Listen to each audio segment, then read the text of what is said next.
1949, Maryland, Roland Doe, el caso que 48 testigos documentaron y la iglesia quiso enterrar.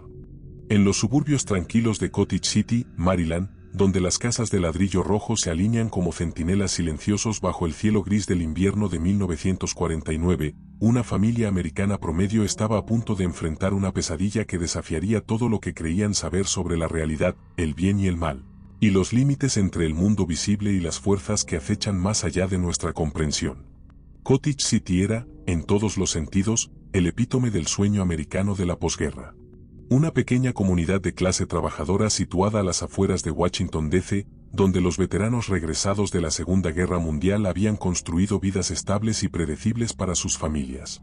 Las calles estaban bordeadas de robles majestuosos que en invierno extendían sus ramas desnudas como brazos suplicantes hacia el cielo plomizo, creando patrones de sombras que bailaban sobre las aceras cubiertas de nieve sucia. Era un lugar donde todos conocían a sus vecinos, donde las puertas se dejaban sin llave durante el día, y donde lo más emocionante que ocurría normalmente era el partido de béisbol del sábado en el parque local. Los residentes eran gente honesta y trabajadora, mecánicos, empleados de oficina, amas de casa dedicadas que horneaban pasteles para las ventas benéficas de la iglesia y criaban a sus hijos con valores sólidos y fe inquebrantable en Dios, la patria y el poder redentor del trabajo duro. Pero en enero de 1949, esta tranquilidad bucólica estaba a punto de ser destrozada para siempre por eventos que pondrían a prueba la fe de toda una comunidad y se convertirían en la inspiración para una de las historias de horror más terroríficas jamás contadas. En el centro de esta pesadilla sobrenatural se encontraba un niño de 14 años conocido para el mundo exterior solo como Roland Doe. Un seudónimo cuidadosamente elegido por la Iglesia Católica para proteger la identidad de un menor que estaba a punto de convertirse en el sujeto del caso de posesión demoníaca más documentado en la historia moderna de Estados Unidos. Roland era, por todos los relatos, un adolescente absolutamente típico de su época y lugar. Alto para su edad, con cabello castaño que se negaba a permanecer peinado sin importar cuánta pomada usara su madre, y ojos que reflejaban la inteligencia tranquila de un joven que prefería los libros a los deportes de contacto. Era hijo único, lo cual era inusual para las familias católicas de la época, pero sus padres habían enfocado toda su atención y amor en este niño que representaba sus esperanzas para el futuro. La familia de Roland pertenecía a esa sólida clase media americana que había emergido fortalecida de los años de guerra. Su padre trabajaba como empleado en una oficina gubernamental en Washington, D.C., tomando el tren cada mañana a las 7:15 y regresando cada noche a las 6:30 con una puntualidad que podía utilizarse para ajustar relojes. Era un hombre de pocas palabras pero de principios firmes, que creía en la importancia del trabajo honesto, el respeto por la autoridad y la necesidad de mantener las apariencias apropiadas en la comunidad. Su madre era el corazón emocional del hogar, una mujer menuda pero determinada que había convertido su casa en un refugio de calidez y orden perfecto. Cocinaba 3 comidas caseras cada día, mantenía la casa impecable, y se aseguraba de que Roland estuviera siempre bien vestido y bien educado. Era el tipo de madre que conocía a todos los maestros de su hijo por nombre y que aparecía en cada evento escolar con pasteles caseros y una sonrisa radiante. La casa donde vivían era un reflejo perfecto de sus valores y aspiraciones. Una estructura de 2 pisos de ladrillo rojo construida en los años 20, con un pequeño porche frontal decorado con columnas blancas y un jardín cuidadosamente mantenido que florecía espectacularmente cada primavera. En el interior, todo estaba dispuesto con esa precisión obsesiva que caracterizaba a las amas de casa americanas de la época, muebles de madera pulida, alfombras de diseños florales, y fotografías familiares en marcos de plata que capturaban momentos de felicidad normal y aparentemente eterna. El comedor era el centro ceremonial de la vida familiar, donde se reunían cada noche a las 6 en punto para cenar. La mesa siempre estaba puesta con el mejor juego de China, incluso para las comidas cotidianas, porque la madre de Roland creía firmemente que la civilización se medía por los pequeños rituales de respeto y belleza que una familia mantenía incluso en los momentos ordinarios. Roland era un estudiante aplicado en la escuela católica local, donde las monjas apreciaban su naturaleza tranquila y su tendencia a completar sus tareas con una meticulosidad que rayaba en la perfección. No era particularmente popular entre sus compañeros de clase, quienes a menudo lo veían como demasiado serio y estudioso para su edad, pero tampoco era objeto de intimidación o rechazo social. Simplemente existía en esa zona intermedia de adolescentes que son notados por los adultos por sus buenas calificaciones y virtualmente ignorados por sus pares por su falta de carisma social. Pero había una persona en la vida de Roland que ocupaba un lugar especial en su corazón y que sería fundamental en los eventos terribles que estaban por desarrollarse. Su tía Harriet, hermana de su madre, era una mujer fascinante y ligeramente escandalosa que traía un aire de misterio y aventura a la vida ordenada de la familia. Tía Harriet era todo lo que la familia de Roland no era: impredecible, apasionada y profundamente interesada en los aspectos más misteriosos de la existencia. Mientras que los padres de Roland eran católicos devotos que encontraban consuelo en la estructura y certeza de su fe, Harriet había desarrollado un interés en el espiritualismo que estaba ganando popularidad en América durante los años 40. Era una mujer de mediana edad con ojos brillantes y una sonrisa traviesa, que llegaba a las reuniones familiares con historias extraordinarias sobre sesiones de espiritismo, comunicación con los muertos y experiencias que desafiaban las explicaciones convencionales. Los padres de Roland toleraban estas excentricidades con la paciencia resignada que se reserva para los parientes queridos pero ligeramente problemáticos, pero Roland estaba absolutamente fascinado por las historias de su tía. Durante las vacaciones de Navidad de 1948, la tía Harriet había llegado con un regalo que cambiaría el curso de la vida de Roland para siempre. Era una tabla Ouija, completa con su planchet de madera pulida y letras ordenadas con precisión artística. «Es para ayudarte a contactar con el mundo espiritual», le había explicado a Roland con un guiño conspirador. «Hay tanto más en este universo de lo que podemos ver con nuestros ojos físicos». Los padres de Roland habían expresado dudas inmediatas sobre la conveniencia de tal regalo para un joven impresionable, pero Harriet había argumentado persuasivamente que era simplemente una forma de explorar los misterios de la creación de Dios desde una perspectiva diferente. «Después de todo», había dicho, ¿no nos enseña la Biblia que hay ángeles y espíritus que interactúan con nuestro mundo? Esta es simplemente una forma de abrir esa comunicación. Roland había recibido el regalo con el entusiasmo reservado que caracterizaba todas sus emociones, pero en privado estaba emocionado por la posibilidad de explorar estos nuevos territorios de experiencia. Durante las semanas siguientes, él y la tía Harriet habían pasado horas juntos experimentando con la tabla, haciendo preguntas sobre el futuro, sobre familiares fallecidos y sobre los misterios del más allá. Al principio, las sesiones habían sido divertidas e inofensivas. La planchette se movía lentamente por la tabla, deletreando mensajes que parecían venir de fuentes desconocidas pero benevolentes. Recibían consejos sobre la escuela de Roland, información sobre parientes muertos desde hacía mucho tiempo, y predicciones vagas sobre eventos futuros que eran lo suficientemente ambiguas como para poder interpretarse de múltiples maneras. Pero había algo en esas sesiones que había comenzado a cambiar durante las últimas semanas de diciembre. Los mensajes se habían vuelto más intensos, más específicos, y ocasionalmente contenían información que ni Roland ni la tía Harriet tenían forma de conocer. La planchette se movía con más fuerza, a veces tan violentamente que requería esfuerzo de ambos para mantenerla bajo control. La tía Harriet había comenzado a expresar alguna preocupación sobre la intensidad creciente de las comunicaciones, pero antes de que pudiera tomar cualquier acción decisiva sobre discontinuar las sesiones, su vida fue cortada abruptamente por un ataque cardíaco masivo que la mató instantáneamente una fría mañana de enero. Su muerte devastó a Roland de una manera que sorprendió a toda la familia. No solo había perdido a la persona que mejor lo entendía y que más alimentaba su curiosidad intelectual, sino que también se sintió responsable por no haber predicho o prevenido su muerte a pesar de todas las comunicaciones espirituales que habían estado recibiendo. En su dolor, Roland comenzó a usar la tabla Ouija obsesivamente, tratando desesperadamente de contactar con el espíritu de su tía fallecida. Noche tras noche se sentaba solo en su habitación, haciendo preguntas frenéticas sobre dónde estaba Harriet, si estaba bien, y si podía continuar guiándolo desde el más allá. Fue durante una de estas sesiones solitarias, en una noche particularmente fría de mediados de enero de 1949, cuando Roland estableció contacto con algo que definitivamente no era el espíritu amoroso de su tía Harriet. Los primeros signos de que había abierto una puerta a algo siniestro fueron sutiles. Ruidos extraños en las paredes de su habitación durante la noche, arañazos, golpes, sonidos como si algo estuviera tratando de abrirse camino desde el interior de la estructura misma de la casa. Roland inicialmente atribuyó estos sonidos a las tuberías viejas o a ratones en las paredes, pero gradualmente se hizo evidente que los ruidos seguían patrones que no correspondían a ninguna causa natural. Luego comenzaron los movimientos de objetos.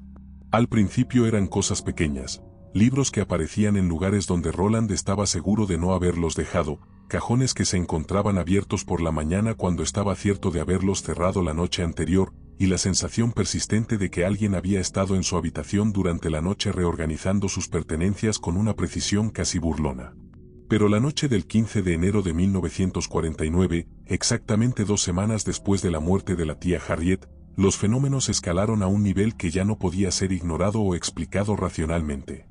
Roland se despertó a las 3:12 de la madrugada por el sonido de algo pesado siendo arrastrado por el piso del ático directamente sobre su habitación. Era un ruido rítmico y deliberado, como si alguien estuviera moviendo muebles pesados de un lado a otro con intención específica. Cuando se levantó para despertar a sus padres, descubrió que su puerta estaba inexplicablemente cerrada con llave desde el exterior, algo físicamente imposible dado que el pestillo estaba en el interior de su habitación. Mientras luchaba con la puerta cerrada, los ruidos del ático se intensificaron hasta convertirse en golpes violentos que hicieron vibrar toda la casa. Fue entonces cuando Roland vio, con una claridad aterradora que se grabaría para siempre en su memoria, cuando la tabla Ouija que había dejado en su escritorio comenzó a levitar lentamente del escritorio, girando en el aire antes de estrellarse contra la pared opuesta con una fuerza que la hizo pedazos. En ese momento, Roland comprendió que había invitado algo a su vida que era infinitamente más poderoso y malévolo de lo que jamás había imaginado posible. Algo que había estado esperando pacientemente una invitación para entrar en su mundo, y que ahora tenía la intención de reclamar no solo su atención, sino su alma misma. La pesadilla que convertiría a Roland Doe en el caso de posesión demoníaca más documentado de la historia americana había comenzado oficialmente. Para comprender completamente la magnitud de la transformación que estaba a punto de experimentar Roland Doe, es esencial conocer la vida meticulosamente ordenada y profundamente devota que había caracterizado a su familia durante toda su existencia.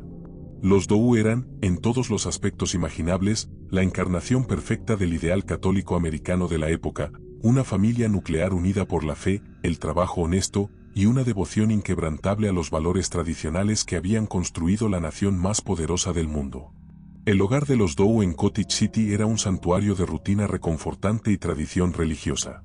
Cada día comenzaba a las 6 de la mañana con el sonido del despertador de la madre de Roland, seguido inmediatamente por el aroma del café percolándose y el tocino friéndose en la cocina. La familia se reunía para el desayuno a las 6:30 en punto, donde el padre dirigía una oración breve pero sentida antes de que nadie tocara su comida. El señor Doe era un hombre de 42 años que había servido con distinción en el Pacífico durante la guerra, regresando a casa con una medalla de honor y una comprensión profunda de la fragilidad de la vida y la importancia de mantener un hogar estable para su familia. Trabajaba como empleado administrativo en el Departamento de Agricultura en Washington, D.C., un trabajo que requería precisión, discreción y una lealtad inquebrantable al gobierno que había servido tanto en tiempos de guerra como de paz. Era un hombre de pocas palabras pero de presencia tranquilizadora, con manos grandes y callosas que habían conocido tanto el trabajo manual como las responsabilidades burocráticas. Sus principios eran tan sólidos como los cimientos de su casa, creía en Dios, en América, y en la responsabilidad sagrada de proveer para su familia sin quejarse jamás de las dificultades que esto pudiera implicar. Cada domingo vestía su único traje bueno, un conjunto azul marino que había comprado para su boda y que mantenía en condición perfecta a través de cuidados meticulosos y uso cuidadoso. La señora Doe era el corazón emocional y espiritual del hogar, una mujer de 38 años cuya vida entera había sido dedicada a crear un ambiente de amor, orden y devoción cristiana para su esposo e hijo. Había abandonado su trabajo como secretaria el día que se casó, considerando que su verdadera vocación era ser esposa y madre, roles que abrazaba con una intensidad que rayaba en la perfección obsesiva. Cada habitación de su casa reflejaba su personalidad meticulosa y su gusto refinado. La sala de estar estaba dominada por un crucifijo de madera tallada que había pertenecido a su abuela, flanqueado por fotografías de su boda y del bautismo de Roland. Las cortinas de encaje blanco estaban siempre impecables, planchadas semanalmente con un cuidado que transformaba esta tarea doméstica en una forma de oración meditativa. La cocina era su reino sagrado, donde preparaba 3 comidas caseras cada día con ingredientes frescos comprados en los mercados locales. Horneaba pan los martes y viernes, preparaba conservas cada otoño, y mantenía un jardín de hierbas en la ventana que llenaba la casa con aromas de albahaca, tomillo y romero. Su libro de recetas estaba manchado con décadas de uso amoroso, y sus comidas dominicales eran famosas entre los vecinos por su abundancia y perfección culinaria. Roland era el centro absoluto de sus vidas, el niño milagro que había llegado después de 5 años de matrimonio y múltiples pérdidas de embarazo que habían llevado a la familia al borde de la desesperación. Su nacimiento en 1935 había sido recibido como una respuesta directa a años de oraciones fervientes, y sus padres habían prometido criarlo de manera que honrara este regalo divino. Como hijo único, Roland recibía una atención que habría sido imposible en una familia más grande. Sus padres conocían cada detalle de su día escolar, cada materia en la que destacaba, cada compañero de clase con quien interactuaba. No era mimado en el sentido material, ya que la familia vivía con medios modestos, pero era querido con una intensidad que a veces resultaba abrumadora para un niño que por naturaleza tendía hacia la introspección y la independencia. La educación de Roland tenía lugar en la Escuela Católica de San Luis, una institución dirigida por las Hermanas de la Caridad que habían dedicado sus vidas a moldear jóvenes mentes católicas según los principios más estrictos de disciplina académica y formación moral. El edificio escolar de ladrillo rojo se alzaba como una fortaleza de conocimiento y virtud en el centro de Cottage City, con aulas que olían permanentemente a tiza, cera para pisos, y el incienso que se filtraba desde la capilla adyacente. Roland era un estudiante excepcional, no porque poseyera un genio natural, sino porque aplicaba a sus estudios la misma meticulosidad obsesiva que había aprendido observando a su madre en sus tareas domésticas. Sus cuadernos estaban escritos con una caligrafía perfecta, sus tareas se entregaban siempre a tiempo, y sus calificaciones reflejaban una comprensión profunda de materias que iban desde latín y matemáticas hasta historia católica y doctrina religiosa. Las monjas apreciaban particularmente su devoción religiosa, que parecía genuina y profunda en lugar de ser simplemente el resultado de entrenamiento parental. Roland participaba voluntariamente en actividades adicionales de la iglesia, servía como monaguillo durante las misas matutinas, y había expresado en múltiples ocasiones su interés en considerar una vocación sacerdotal cuando fuera mayor. Sin embargo, socialmente Roland era más complejo de lo que aparentaba en la superficie. Aunque era respetado por sus compañeros de clase por su inteligencia y su comportamiento ejemplar, no tenía amigos íntimos. Era demasiado serio para los niños de su edad, demasiado maduro para participar en travesuras juveniles, y demasiado enfocado en complacer a los adultos para desarrollar las lealtades tribales que caracterizaban las amistades adolescentes. Esta soledad no era necesariamente dolorosa para Roland, quien había aprendido a encontrar satisfacción en actividades solitarias como la lectura, el dibujo, y largas caminatas por los vecindarios tranquilos de Cottage City. Tenía una imaginación rica y una curiosidad intelectual que lo llevaba a hacer preguntas que a menudo sorprendían tanto a maestros como a padres por su profundidad y sofisticación. Era precisamente esta naturaleza contemplativa e inquisitiva la que lo había convertido en el nieto favorito de su tía Harriet, quien había reconocido en él un espíritu afín a su propia fascinación por los misterios más profundos de la existencia. Harriet llegaba a las reuniones familiares como una ráfaga de aire fresco exótico en la atmósfera cuidadosamente controlada de la casa de los Doe. Era la hermana menor de la madre de Roland, una mujer que había elegido un camino muy diferente en la vida, había viajado extensamente, había trabajado en empleos no convencionales para las mujeres de su época, y había desarrollado intereses espirituales que iban mucho más allá de los límites de la ortodoxia católica tradicional. Mientras que los padres de Roland encontraban seguridad en la estructura y previsibilidad de su fe, Harriet estaba constantemente explorando nuevas dimensiones de experiencia espiritual. Había estudiado religiones orientales, había participado en círculos de espiritualismo y mantenía correspondencia con médiums y investigadores psíquicos de todo el país. Su apartamento en Baltimore estaba lleno de libros sobre fenómenos paranormales, cartas del tarot, cristales y artefactos espirituales que había recolectado durante sus viajes. Para Roland, las visitas de la tía Harriet eran como ventanas a un mundo mucho más amplio y emocionante que el que conocía en su vida cotidiana. Ella le hablaba sobre culturas antiguas que habían desarrollado sistemas complejos para comunicarse con los espíritus, sobre científicos respetables que estaban investigando la posibilidad de vida después de la muerte, y sobre experiencias personales que había tenido que sugerían que la realidad era mucho más misteriosa de lo que la mayoría de la gente estaba dispuesta a admitir. Los padres de Roland toleraban estas influencias con cierta incomodidad, pero reconocían que Harriet era una mujer buena y moral que simplemente había elegido explorar su fe de maneras poco convencionales. Además, era imposible negar el efecto positivo que tenía sobre Roland, quien se animaba visiblemente en su presencia y mostraba una alegría genuina que era rara en su personalidad generalmente seria. Durante las vacaciones de Navidad de 1948, Harriet había llegado con el regalo que cambiaría el curso de la vida de Roland para siempre. La tabla Ouija estaba bellamente empacada en una caja de madera pulida, con instrucciones detalladas y una historia fascinante sobre sus orígenes y propósitos. No es solo un juego, le había explicado a Roland con seriedad. Es una herramienta para expandir tu comprensión del mundo espiritual que nos rodea. Las primeras sesiones con la tabla habían sido experiencias extraordinarias para Roland, quien nunca había experimentado nada que se acercara a la comunicación directa con fuerzas invisibles. La planchette se movía bajo sus dedos con una suavidad que parecía tener vida propia, deletreando mensajes que contenían información y sabiduría que claramente no venían de su propia mente consciente. Harriet había sido una guía paciente y conocedora, enseñándole cómo hacer las preguntas correctas, cómo mantener una actitud mental apropiada y cómo interpretar las respuestas que recibían. El mundo espiritual está lleno de entidades diferentes, le había explicado. Algunas son sabias y útiles, otras son juguetonas pero inofensivas, y unas pocas pueden ser problemáticas si no sabes cómo manejarlas apropiadamente. Durante las semanas que siguieron al regalo navideño, Roland y Harriet habían desarrollado una rutina de sesiones regulares que se convirtieron en el aspecto más emocionante de la vida del adolescente. Recibían consejos sobre estudios, información sobre parientes fallecidos y ocasionalmente predicciones sobre eventos futuros que se cumplían con una precisión que resultaba tanto emocionante como ligeramente inquietante. Pero había sido durante las últimas sesiones, justo antes de la muerte súbita de Harriet, cuando las comunicaciones habían comenzado a cambiar de tono de maneras que ninguno de los dos había entendido completamente en ese momento. Los mensajes se habían vuelto más urgentes, más específicos, y ocasionalmente contenían elementos que parecían oscuros. La muerte de Harriet por un ataque cardíaco masivo el 5 de enero de 1949 había devastado a Roland de una manera que sorprendió a toda la familia.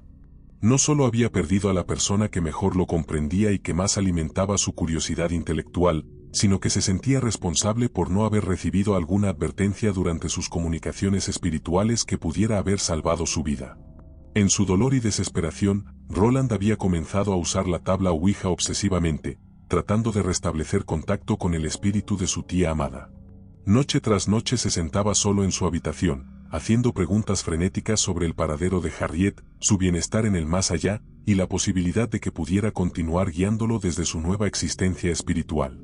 Sus padres, preocupados por la intensidad de su duelo y por su aislamiento creciente, habían tratado de consolarlo con las enseñanzas tradicionales de la Iglesia sobre la muerte y la resurrección. Pero Roland había encontrado estas explicaciones inadecuadas comparadas con la inmediatez y especificidad de las comunicaciones que había experimentado con su tía. Fue durante una de estas sesiones solitarias desesperadas, en la noche del 15 de enero, cuando Roland finalmente recibió una respuesta a sus llamadas frenéticas. Pero lo que respondió desde el mundo espiritual no era el espíritu amoroso y sabio de la tía Harriet. Era algo infinitamente más antiguo, más poderoso y más hambriento de lo que un adolescente de 14 años podría haber imaginado posible. La vida ordenada y predecible de la familia Dow estaba a punto de ser destrozada por fuerzas que desafiarían no solo su comprensión de la realidad, sino su fe misma en un universo gobernado por un Dios benevolente y protector. La tranquilidad meticulosamente mantenida de la casa de los Dow comenzó a desintegrarse exactamente 10 días después de la muerte de la tía Harriet, cuando los primeros signos inequívocos de que algo sobrenatural había invadido su hogar se manifestaron de maneras que ninguna cantidad de fe católica tradicional podría explicar o controlar.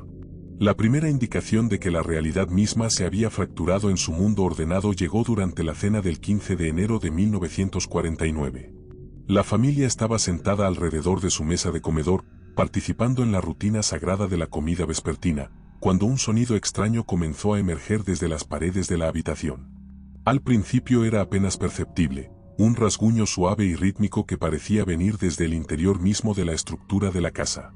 ¿Escuchan eso?, preguntó la señora Dow, pausando con su tenedor a medio camino hacia su boca.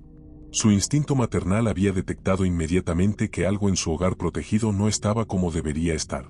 El señor Dow inclinó la cabeza, aplicando el entrenamiento militar que le había enseñado a evaluar amenazas potenciales con calma y precisión. Probablemente ratones en las paredes, murmuró, aunque había algo en el patrón del sonido que no correspondía a la actividad de roedores que había escuchado en otras casas. O tal vez las tuberías se están expandiendo con el cambio de temperatura. Pero Roland sabía, con esa certeza terrible que solo viene cuando uno ha sido responsable de invocar algo que no puede controlar, que los sonidos no tenían nada que ver con ratones o tuberías. Había una intencionalidad en el ritmo, una deliberación que sugería inteligencia dirigida específicamente hacia él.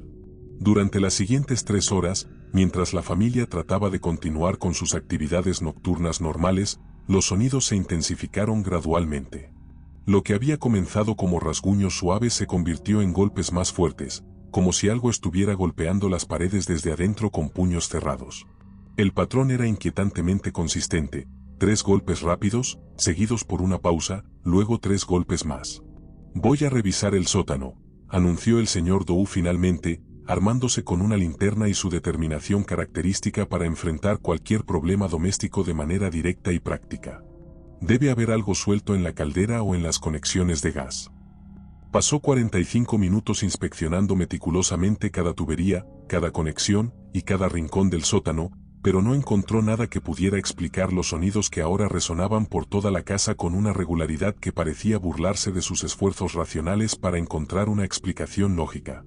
Cuando regresó a la sala de estar, encontró a su esposa y a Roland sentados en silencio tenso, escuchando golpes que ahora parecían moverse sistemáticamente de habitación en habitación, como si algo invisible estuviera explorando la casa y marcando su territorio de manera metódica y territorial. «No encontré nada», admitió el señor Dow, y por primera vez en la memoria de Roland, había una nota de incertidumbre en la voz de su padre. «Pero esto definitivamente no son tuberías». Esa noche, ningún miembro de la familia Dow durmió bien. Los sonidos continuaron intermitentemente hasta el amanecer, a veces intensificándose hasta convertirse en golpes que hacían vibrar los cuadros en las paredes, otras veces disminuyendo hasta ser apenas audibles pero persistentemente presentes, como un latido cardíaco irregular en el corazón mismo de su hogar. Roland yacía despierto en su cama, sabiendo con certeza absoluta que los fenómenos estaban conectados con sus sesiones desesperadas con la tabla Ouija. Había invitado algo a su vida, algo que había estado esperando pacientemente una oportunidad para manifestarse en el mundo físico, y ahora había encontrado una puerta abierta a través de su dolor y desesperación. Los eventos de los días siguientes establecieron un patrón que se volvería deplorablemente familiar para la familia. Cada noche traía nuevas manifestaciones que eran más intensas y perturbadoras que las anteriores. Los sonidos se expandieron más allá de simples golpes para incluir ruidos de rasguño que parecían venir desde dentro de las paredes mismas, como si algo estuviera tratando de abrirse camino hacia el exterior a través de la madera y el yeso. El 17 de enero, la señora Dow hizo el primer descubrimiento que la convenció de que su familia estaba enfrentando algo que trascendía cualquier explicación natural. Cuando entró a la habitación de Roland para despertarlo para la escuela, encontró que todos los libros de su estantería habían sido reorganizados durante la noche.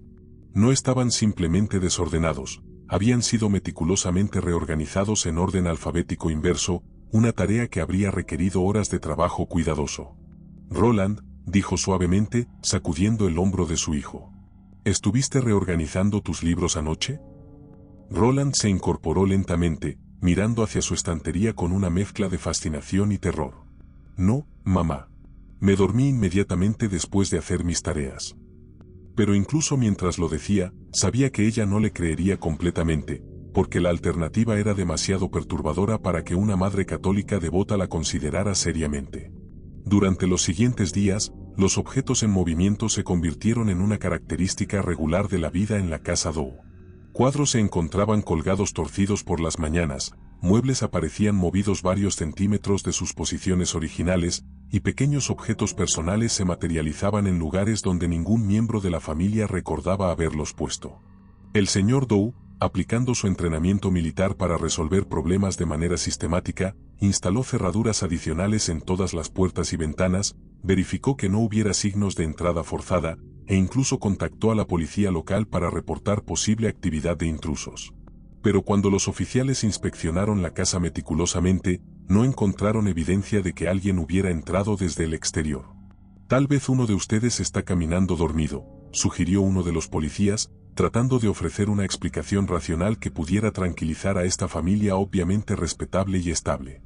He visto casos donde las personas pueden realizar tareas complejas mientras están técnicamente dormidas. Pero esta teoría se desmoronó completamente durante la noche del 20 de enero, cuando toda la familia fue testigo simultáneamente de eventos que no podían ser atribuidos a sonambulismo, intrusos o cualquier otra causa natural. Estaban reunidos en la sala de estar después de la cena, tratando de mantener alguna apariencia de normalidad familiar a pesar de la tensión creciente que había comenzado a impregnar cada momento de sus vidas domésticas. El señor Dow estaba leyendo el periódico, la señora Dow estaba zurciendo calcetines, y Roland estaba fingiendo hacer su tarea de latín mientras en realidad observaba nerviosamente cada sombra y cada esquina de la habitación. Fue entonces cuando comenzó el espectáculo que los convenció definitivamente de que estaban enfrentando fuerzas que trascendían cualquier explicación que su educación católica tradicional les había proporcionado para entender el mundo.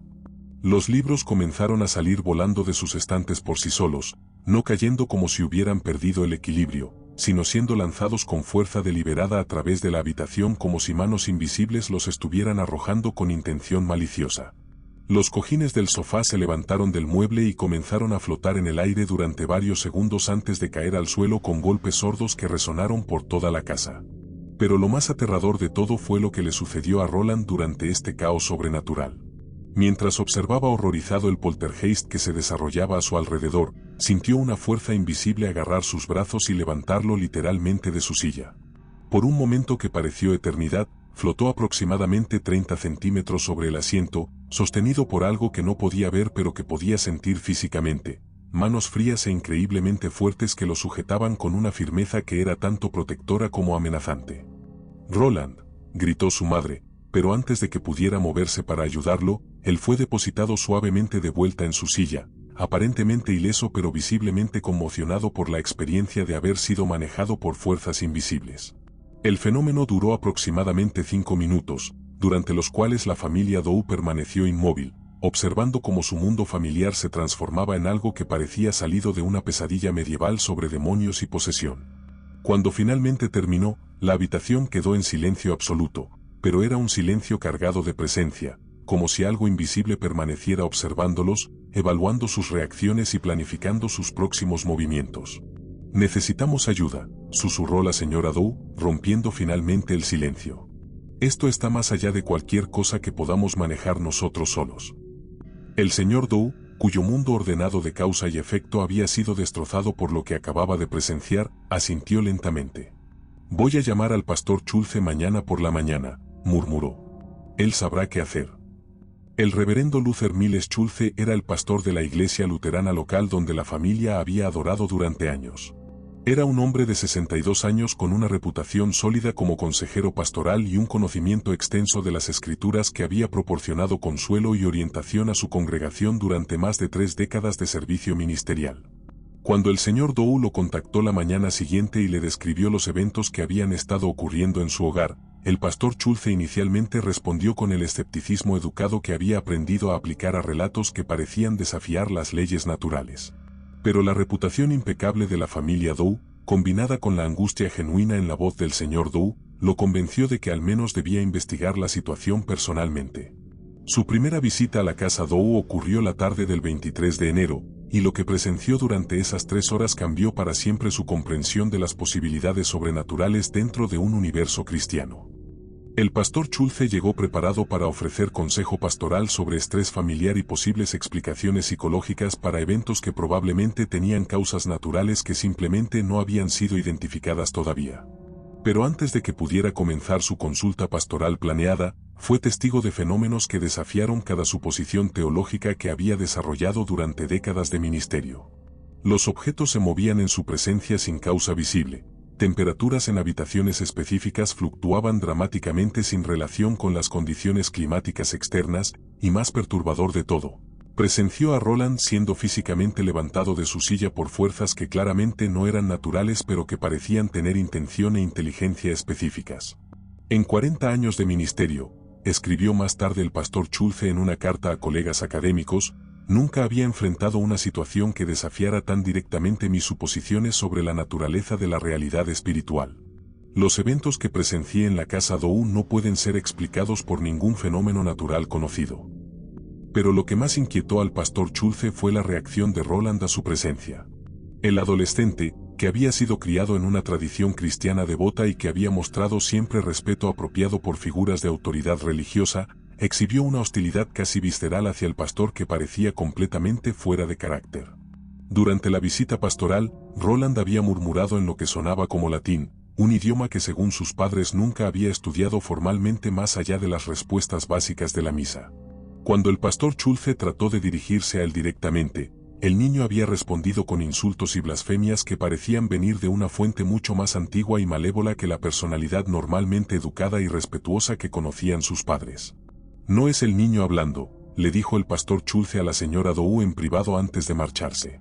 «Hay algo más operando a través de él, algo que tiene conocimiento y malicia que van mucho más allá de lo que un adolescente de 14 años podría poseer naturalmente».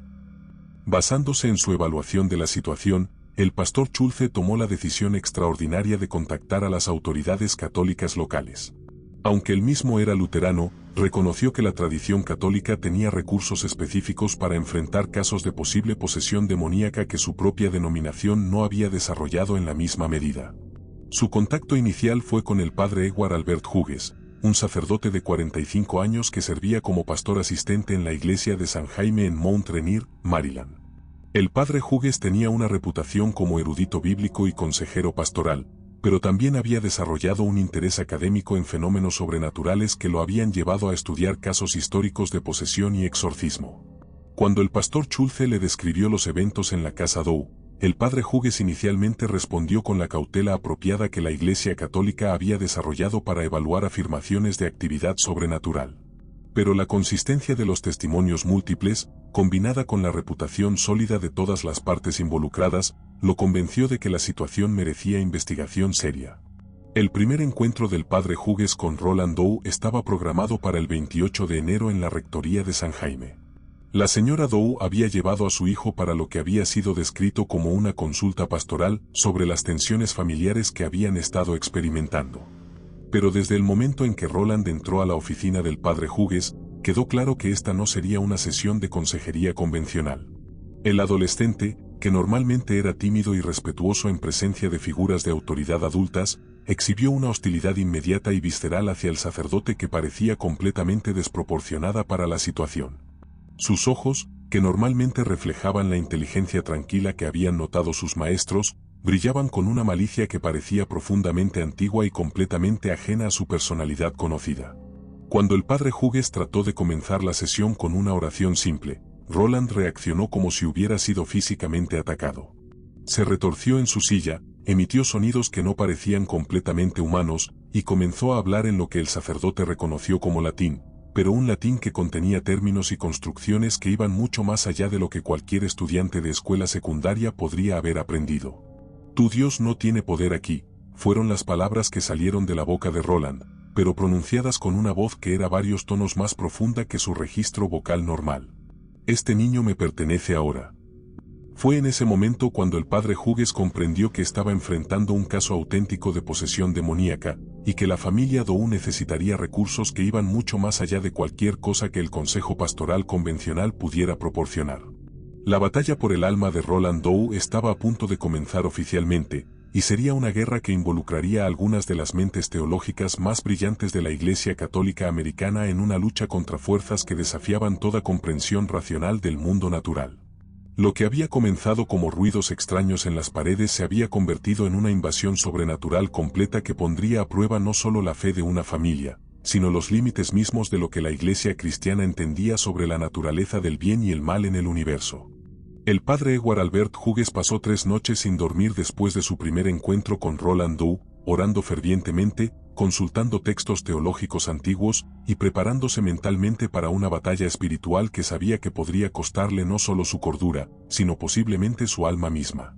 En sus 23 años de sacerdocio, había consolado a moribundos, había guiado a pecadores hacia la redención, y había enfrentado cada forma de sufrimiento humano imaginable, pero nunca se había encontrado cara a cara con una manifestación tan directa y malévola del mal sobrenatural. El 2 de febrero de 1949, después de obtener la autorización formal del obispo de Washington y de consultar con teólogos especializados en demonología, el padre Hughes tomó la decisión de proceder con un exorcismo preliminar en la casa de la familia Doe. Su esperanza era que una intervención temprana podría expulsar cualquier influencia demoníaca antes de que se afianzara más profundamente en el alma del adolescente. La preparación para el exorcismo había sido meticulosa y solemne. El padre Hughes había pasado días enteros en ayuno y oración, había confesado todos sus pecados conocidos y había purificado su alma a través de los sacramentos más sagrados de la iglesia. Llegó a la casa Doe al anochecer, llevando consigo agua bendita que había sido consagrada por el obispo mismo, una cruz de plata que había pertenecido a su mentor espiritual, y el ritual romano que contenía las oraciones de exorcismo que la iglesia había desarrollado a lo largo de siglos de batalla contra las fuerzas demoníacas. Desde el momento en que cruzó el umbral de la casa, el padre Hughes sintió una presencia opresiva que parecía emanar desde las paredes mismas del edificio. El aire estaba cargado con una electricidad sobrenatural que hacía que los cabellos en sus brazos se erizaran, y había un olor sutil pero persistente que no podía identificar pero que le recordaba vagamente a azufre y carne en descomposición. Roland había sido preparado para el ritual por sus padres, quienes le habían explicado que el sacerdote iba a realizar una ceremonia especial que ayudaría a eliminar las influencias negativas que habían estado perturbando su hogar. Pero desde el momento en que el adolescente vio al padre Hughes, su comportamiento cambió dramáticamente. El niño que normalmente era tímido y respetuoso se transformó en algo que sus propios padres apenas podían reconocer. Sus ojos se volvieron vidriosos y fijos, su postura se endureció hasta adquirir una rigidez que parecía sobrenatural, y cuando habló, su voz tenía un timbre que era varios tonos más profundo que su registro vocal natural. ¿Vienes a jugar conmigo, sacerdote?, preguntó Roland, pero las palabras salían con una entonación burlona que no pertenecía a ningún adolescente de 14 años. He estado esperando esto. He estado esperando mucho tiempo. El padre Hughes había sido entrenado para mantener la compostura durante situaciones espirituales extremas, pero lo que presenció durante las siguientes 4 horas desafió cada preparación teológica que había recibido durante su formación sacerdotal. Cuando comenzó a recitar las oraciones de exorcismo del ritual romano, la temperatura de la habitación descendió tan rápidamente que el aliento de todos los presentes se volvió visible. Los objetos en la habitación comenzaron a moverse por sí solos, libros saltando de los estantes, cuadros balanceándose violentamente en las paredes, y muebles deslizándose por el suelo como si fueran empujados por manos invisibles pero increíblemente poderosas. Pero lo más aterrador era lo que estaba sucediendo con Roland mismo. El adolescente había comenzado a hablar en lenguas que el padre Hughes reconoció como latín, griego antiguo, y lo que sonaba como arameo, idiomas que estaba absolutamente seguro de que el niño nunca había estudiado. Pero no era simplemente el conocimiento lingüístico lo que resultaba inquietante, era el contenido de lo que estaba diciendo. La entidad que se expresaba a través de Roland demostraba un conocimiento íntimo de los pecados secretos del padre Hughes, revelando transgresiones menores que el sacerdote había cometido años atrás y que nunca había confesado a ningún ser humano. Hablaba sobre dudas teológicas que Hughes había mantenido en privado, tentaciones que había resistido pero nunca había admitido, y miedos personales que había enterrado tan profundamente en su subconsciente que apenas los reconocía él mismo. «Sabes que no tienes el poder para expulsarme», continuó la voz que salía de la boca de Roland, pero que claramente no pertenecía al niño. «Sabes que tus oraciones son palabras vacías pronunciadas por un hombre que duda de su propia fe en las horas oscuras de la noche». El padre Hughes perseveró en el ritual durante horas, recitando oración tras oración mientras sudaba profusamente a pesar del frío sobrenatural que llenaba la habitación. Pero en lugar de debilitarse, la presencia demoníaca parecía fortalecerse con cada invocación sagrada, como si se alimentara de la energía espiritual que el sacerdote estaba dirigiendo contra ella. El punto culminante del horror llegó cuando Roland, aún bajo la influencia de la entidad posesora, se levantó súbitamente de su silla con una fuerza y agilidad que parecían completamente sobrenaturales. Sus movimientos eran fluidos pero antinaturales, como si fuera una marioneta siendo manipulada por un titiritero invisible que no comprendía completamente cómo funcionaba la anatomía humana. Con una velocidad que el padre Hughes no pudo anticipar, Roland arrancó un resorte de metal del colchón de su cama y lo blandió como un arma improvisada. Antes de que alguien pudiera reaccionar, había logrado cortar profundamente la muñeca del sacerdote, abriendo una herida que sangró profusamente y que requeriría después 12 puntos de sutura. «Primera sangre para mí», declaró la voz demoníaca con satisfacción evidente, mientras Roland sonreía con una expresión de malicia pura que ningún niño debería ser capaz de exhibir. El exorcismo fue suspendido inmediatamente, y el padre Hughes fue llevado al hospital local para tratamiento médico. Pero el trauma psicológico que había experimentado era mucho más profundo que cualquier herida física. Había enfrentado directamente una manifestación del mal que desafiaba todo lo que creía entender sobre la naturaleza de la realidad espiritual. Esto está más allá de mis capacidades, le confesó al obispo de Washington en una llamada telefónica desde su cama de hospital. Necesitamos recursos que van mucho más allá de lo que cualquier sacerdote individual puede proporcionar. Mientras tanto, la condición de Roland se deterioraba rápidamente. Los fenómenos paranormales en la casa Doe se habían intensificado hasta el punto donde la familia ya no podía funcionar normalmente. Los objetos volaban constantemente por el aire, las temperaturas fluctuaban dramáticamente sin causa natural, y Roland experimentaba episodios de comportamiento que alternaban entre lucidez completa y posesión total. Durante los periodos de lucidez, el adolescente estaba completamente consciente de lo que había estado ocurriendo, pero era incapaz de controlar sus acciones cuando la entidad tomaba control de su cuerpo. «No soy yo», le suplicaba a su madre durante los momentos claros. «Hay algo dentro de mí que es más fuerte de lo que puedo resistir». Los episodios de posesión se volvían más frecuentes y más violentos cada día. Roland exhibía fuerza física que parecía imposible para un adolescente de su tamaño, requiriendo múltiples adultos para contenerlo cuando entraba en estados de furia demoníaca. Su conocimiento de información que no tenía forma de saber continuaba expandiéndose, incluyendo detalles íntimos sobre la vida privada de vecinos, secretos familiares que habían sido enterrados durante décadas y eventos históricos que no había estudiado jamás. Pero lo más inquietante era la evidencia física de la posesión que comenzó a manifestarse en el cuerpo de Roland. Aparecían marcas y rasguños en su piel sin causa visible, a menudo formando palabras o símbolos que parecían haber sido tallados por una mano invisible.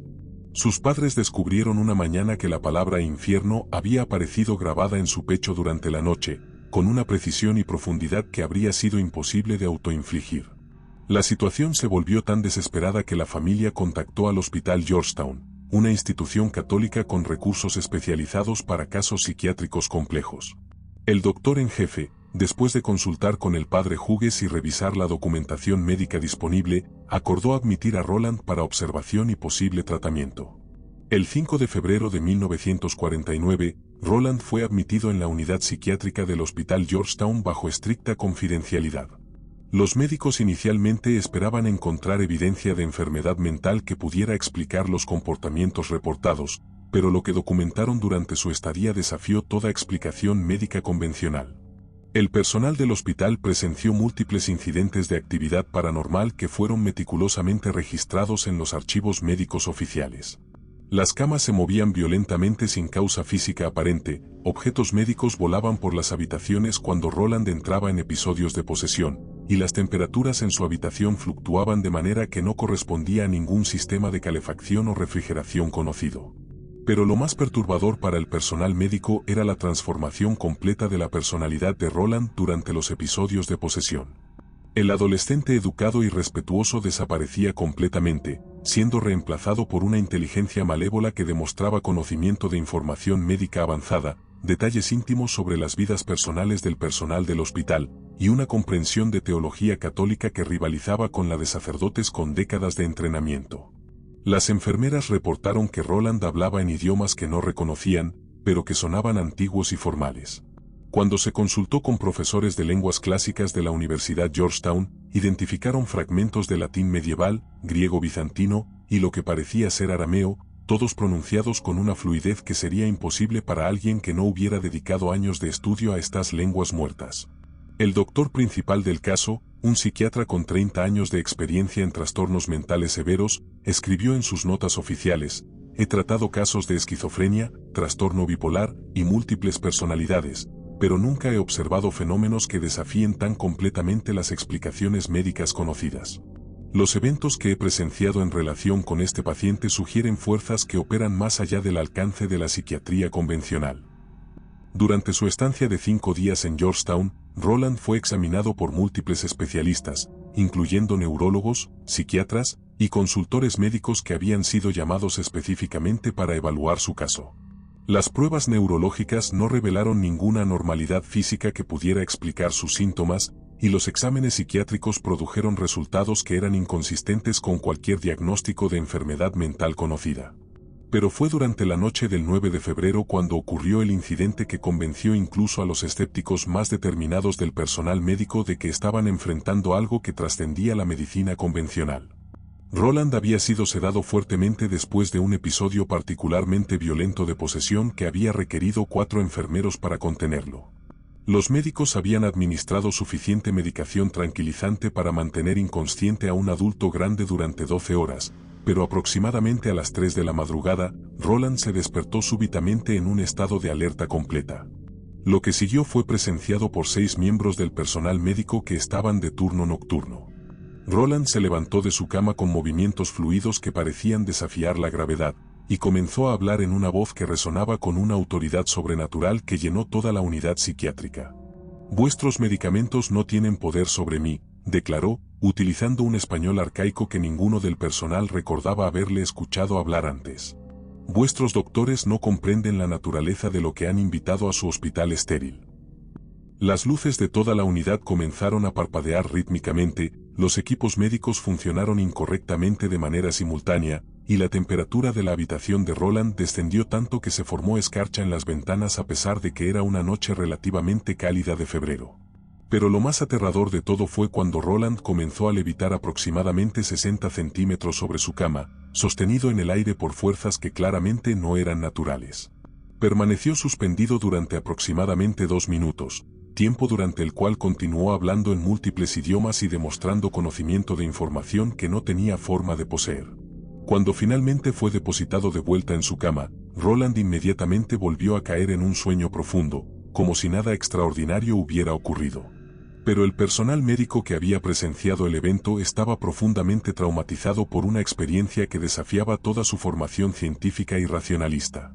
Al día siguiente, el director médico del hospital tomó la decisión sin precedentes de contactar oficialmente a las autoridades eclesiásticas católicas para solicitar intervención espiritual. «He agotado todos los recursos médicos disponibles», escribió en su informe oficial. «Este caso requiere experticia que va más allá del alcance de la medicina moderna». Fue así como el caso de Roland Doe llegó a la atención de los padres jesuitas de la Universidad de Saint Louis, específicamente del padre William Bowdern, un exorcista experimentado que había sido entrenado en los procedimientos más avanzados para combatir la posesión demoníaca.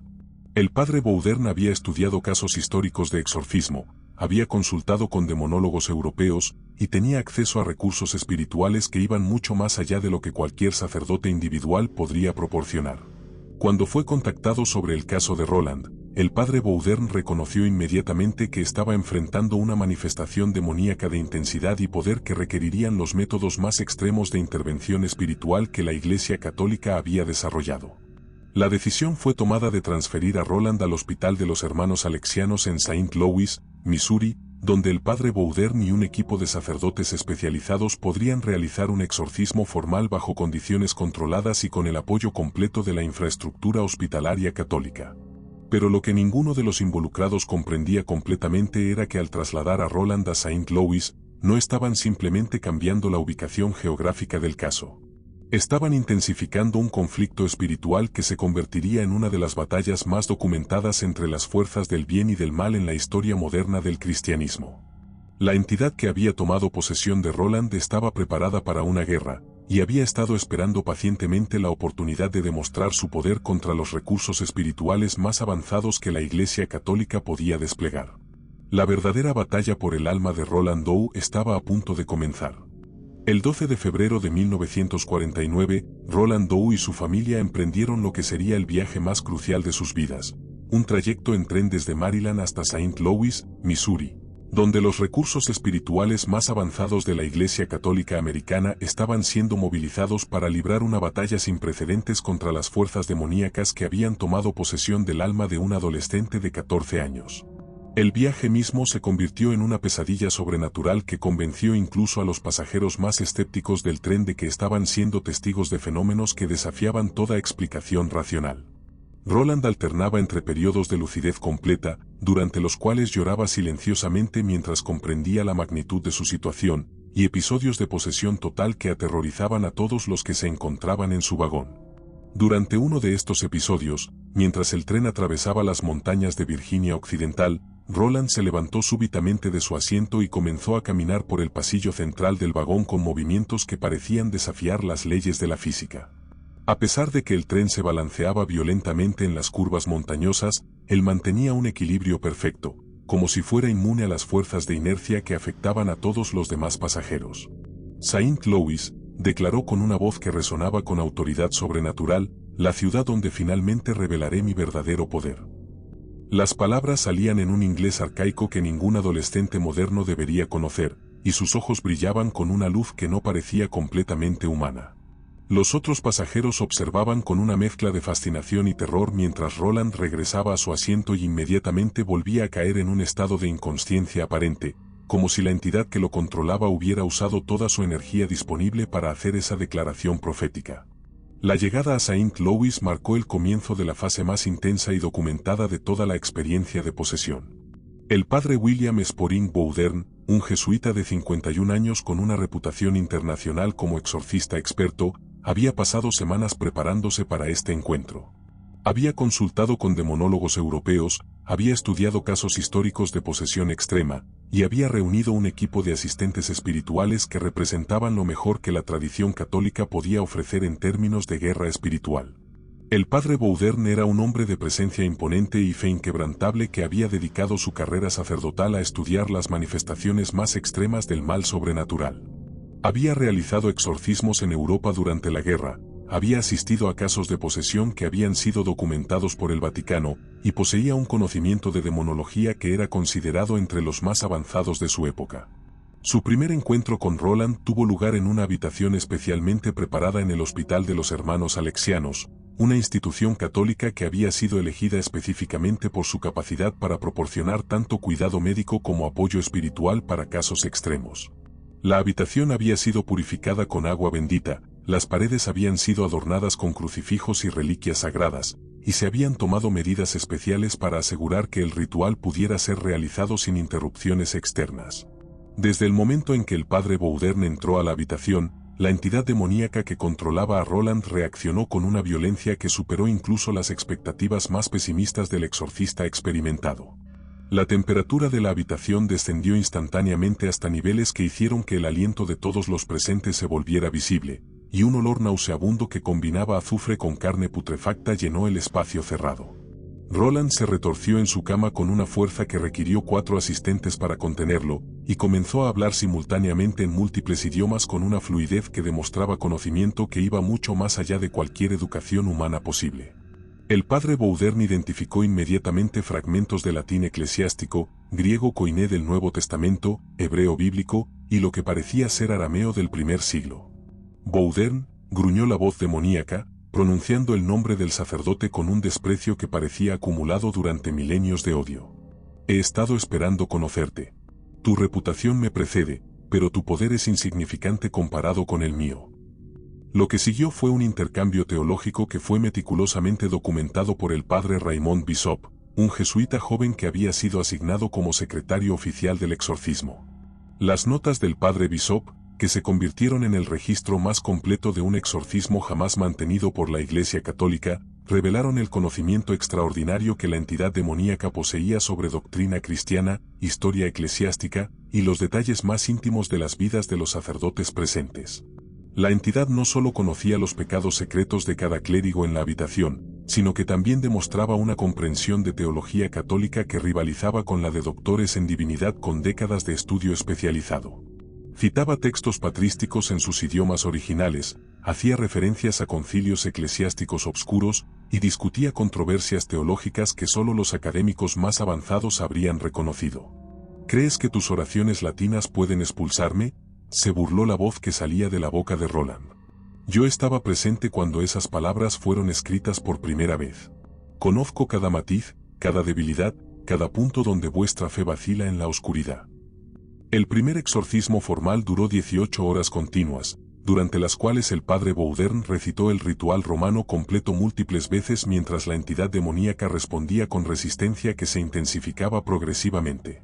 Los objetos en la habitación se movían violentamente sin causa física, las luces parpadeaban en patrones que parecían comunicar mensajes en código Morse, y Roland exhibía fuerza física que requería restricciones que normalmente se usaban para pacientes psiquiátricos violentos de tamaño adulto.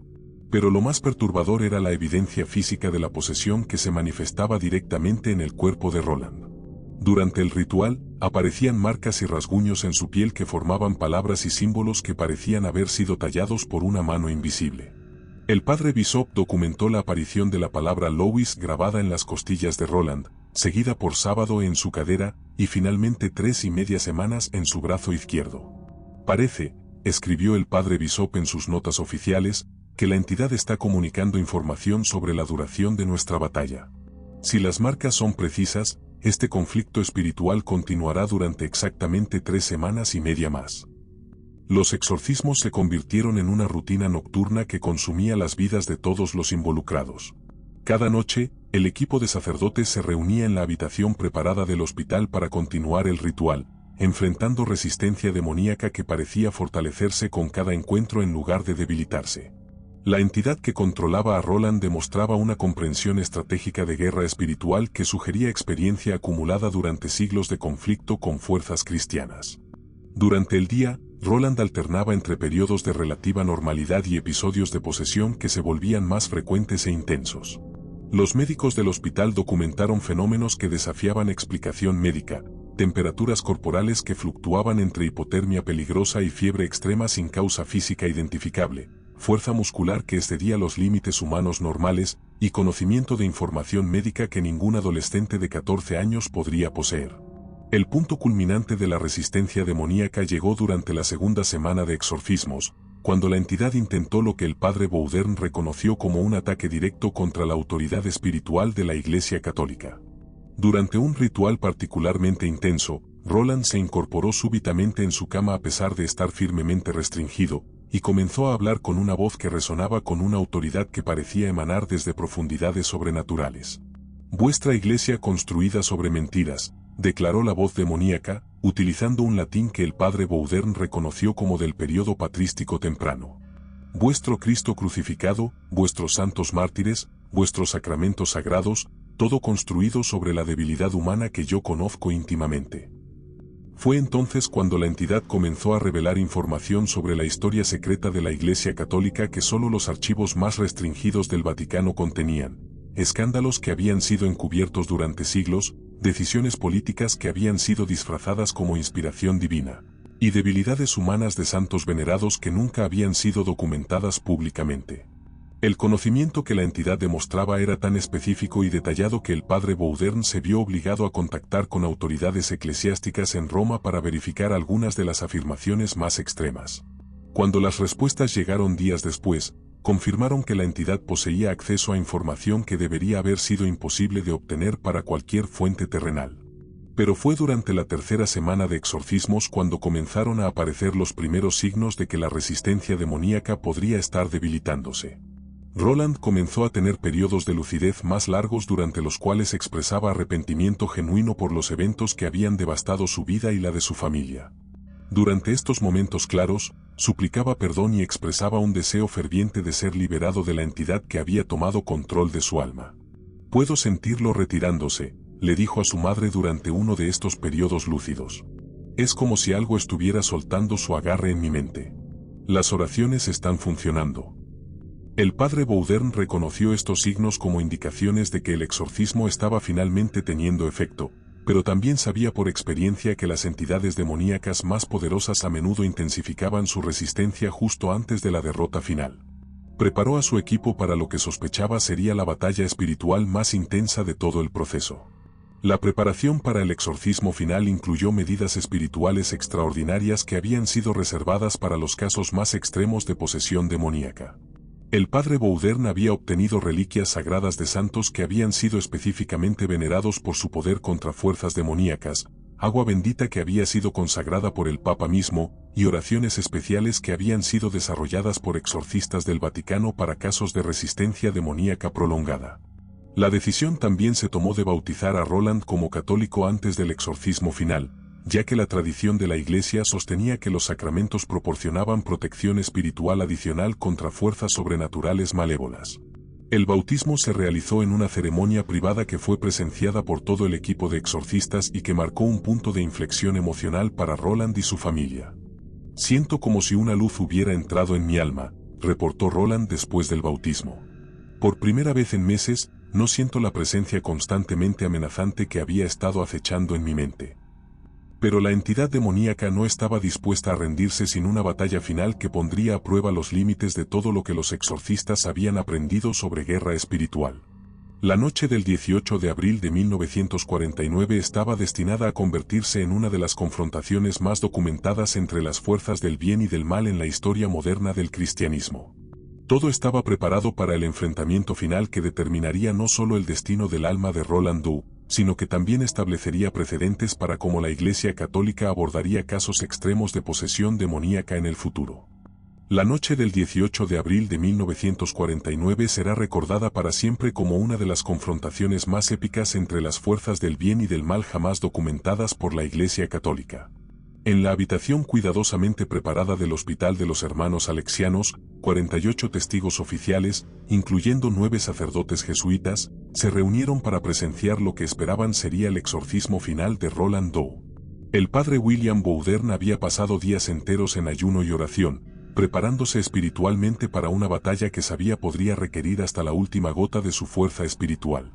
Las reliquias sagradas más poderosas disponibles habían sido traídas específicamente para este ritual, fragmentos de la Vera Cruz, huesos de santos mártires que habían muerto combatiendo fuerzas demoníacas, y agua bendita que había sido consagrada por el Papa Pío XII mismo. La ceremonia comenzó a las 11 de la noche con las oraciones preparatorias del ritual romano, pero desde los primeros momentos quedó claro que la entidad demoníaca estaba preparada para una resistencia final que superaría todo lo que habían experimentado durante las semanas anteriores. La temperatura de la habitación descendió tan rápidamente que se formó escarcha en las ventanas, y el aire se llenó con un olor sulfuroso tan intenso que varios de los testigos presentes comenzaron a sentir náuseas. Roland se retorció en su cama con una violencia que requirió 6 hombres adultos para contenerlo, exhibiendo una fuerza que parecía imposible para un adolescente de 14 años. Sus ojos se habían vuelto completamente blancos, mostrando solo las escleróticas, y de su garganta emergían sonidos que no parecían completamente humanos. «Esta será vuestra derrota final», rugió la voz demoníaca con una autoridad que hizo vibrar las ventanas de la habitación. «He esperado 2000 años para esta oportunidad de humillar a vuestra iglesia patética». Pero el padre Bowdern, armado con décadas de experiencia en guerra espiritual, respondió con una determinación que reflejaba siglos de tradición católica en combatir el mal sobrenatural. Recitó las oraciones de exorcismo con una autoridad que parecía canalizar el poder acumulado de todos los santos y mártires que habían dado sus vidas defendiendo la fe cristiana. La batalla espiritual continuó durante horas, con la entidad demoníaca resistiendo cada invocación sagrada con una ferocidad que dejó agotados físicamente a todos los participantes. Los objetos en la habitación volaban por el aire como proyectiles, las luces parpadeaban en patrones que parecían formar mensajes blasfemos, y Roland levitaba repetidamente sobre su cama como si fuera sostenido por fuerzas invisibles pero poderosas. El punto de inflexión llegó exactamente a las 11 de la noche, cuando Roland súbitamente se incorporó en su cama con una expresión completamente diferente en su rostro. La malicia sobrenatural había desaparecido, reemplazada por una claridad y determinación que ninguno de los presentes había visto en él durante meses. «San Miguel», gritó Roland con su propia voz, clara y fuerte por primera vez en semanas. «San Miguel Arcángel, defiéndeme en la batalla. Sé mi protección contra la malicia y las acechanzas del demonio».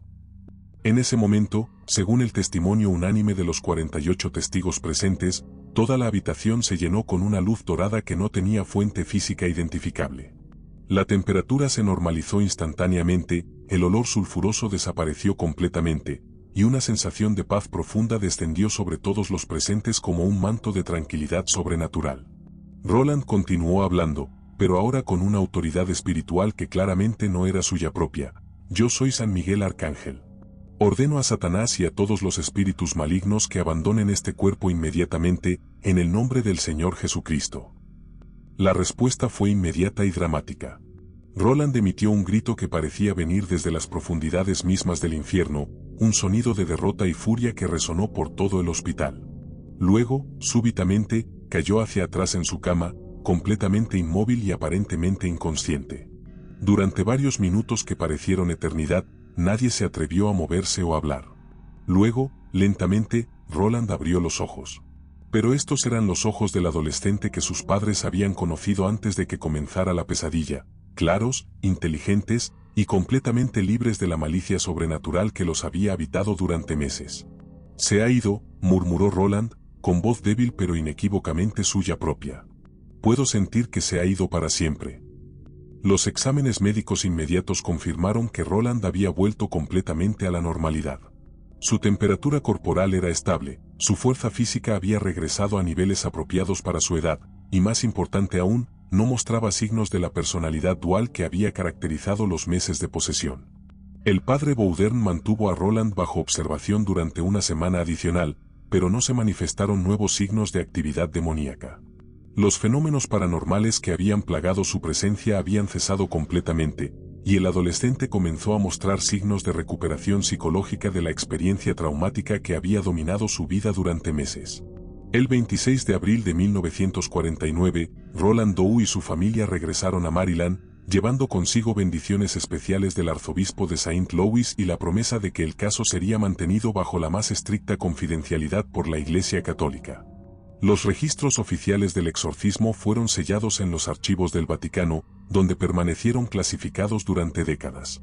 Solo el diario personal del padre Raymond Bishop, que había documentado meticulosamente cada detalle del proceso, proporcionaba un registro completo de eventos que desafiaban toda explicación racional. Roland regresó a la escuela en el otoño de 1949, aparentemente completamente recuperado de su experiencia sobrenatural. Sus maestros notaron que era más maduro y reflexivo que antes, pero por lo demás parecía haber vuelto a ser el estudiante aplicado y respetuoso que habían conocido antes de los eventos extraordinarios que habían transformado su vida. Se graduó de la escuela secundaria Gonzaga en 1954 con honores académicos, y posteriormente asistió a la universidad donde se especializó en ingeniería. Durante sus años universitarios, mantuvo completa discreción sobre los eventos de su adolescencia, confidente solo a unos pocos amigos íntimos sobre la experiencia que había marcado permanentemente su comprensión de la realidad espiritual.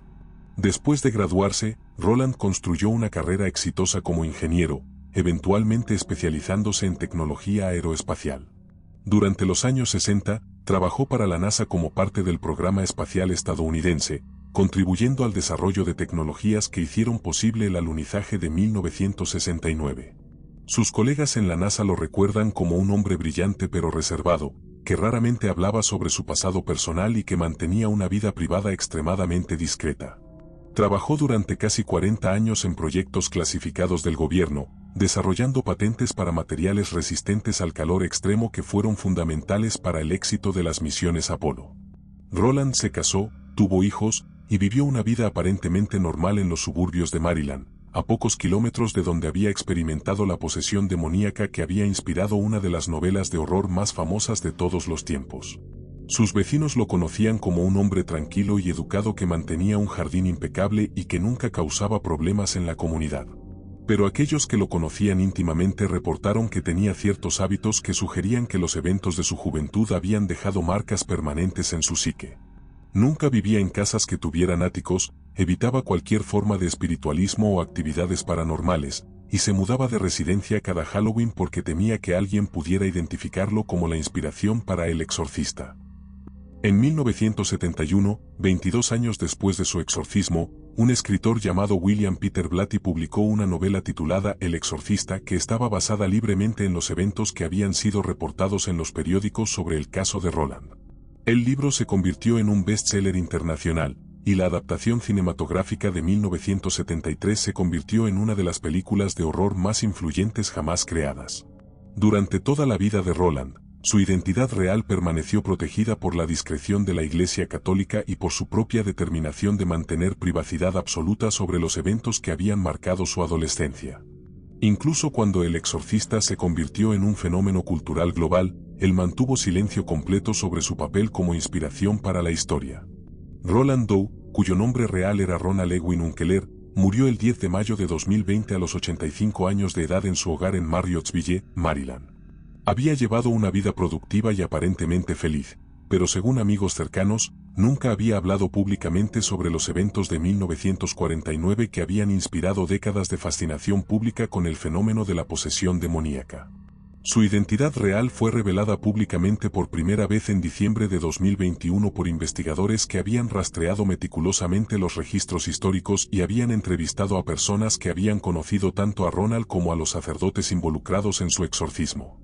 Hoy, más de 70 años después de los eventos extraordinarios que transformaron la vida de una familia americana ordinaria, el caso de Roland Doe permanece como uno de los ejemplos más documentados de posesión demoníaca en la historia moderna. Los archivos del Vaticano aún contienen registros clasificados sobre el caso, y los descendientes de los testigos originales ocasionalmente proporcionan nuevos detalles que añaden profundidad a nuestra comprensión de lo que realmente ocurrió durante esos meses terribles de 1949. El legado de Roland Doe trasciende el entretenimiento popular para plantear preguntas fundamentales sobre la naturaleza de la realidad espiritual, los límites del conocimiento científico y la posibilidad de que existan fuerzas en el universo que desafían nuestra comprensión más sofisticada del mundo natural. Su historia permanece como testimonio de que incluso en nuestra era moderna y racional, hay aspectos de la experiencia humana que continúan resistiendo explicación completa, recordándonos que el misterio y lo sobrenatural pueden irrumpir en las vidas más ordinarias de maneras que cambian para siempre nuestra comprensión de lo que es posible en este mundo aparentemente predecible.